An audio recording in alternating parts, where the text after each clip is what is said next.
Well, let's take a closer look at the numbers with Chief Economist at Western Australia's Chamber of Commerce and Industry, Newnham. Thanks so much for your time this afternoon. As I said at the outset, we've seen 10 months of growth for jobs nationally. That's no doubt going to have a positive impact on the economy.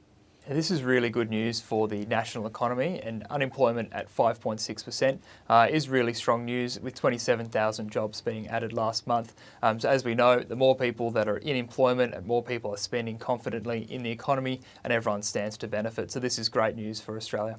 And what do you make of the fact that so many jobs were part-time?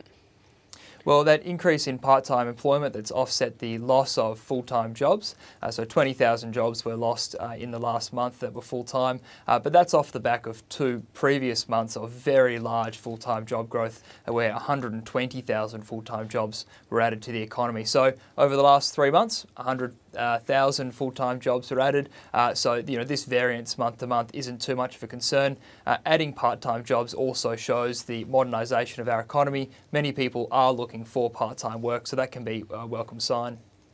You're obviously in Perth in Western Australia. It's a state that has been underperforming since the end of the mining construction boom. So how did WA fare in this latest round of figures?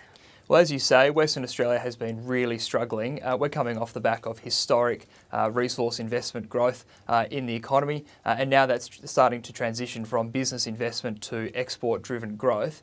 So our unemployment figures have actually come down to 5.4% unemployment, which is below the national average at 5.6%. For this to continue, and for employment to continue to grow in Western Australia, we're calling on the state government to keep their tax burden steady for West Australians and for business in their budget next month, which we think that they have their finger on the pulse of the economy for. It's good to see a reduced unemployment rate. Yesterday, the ABS released more data. That was the wage price index, and we're at all-time lows nationally, 1.9%. WA continues to lag. So what's your forecast for the economy? Are we going to see a pick-up there? Well, that's right. I mean, wage growth is low in Western Australia, it's low around the country, and it's also low around the world. And this is a consistent trend in developed nations around the world, and so it's got economists scratching their head.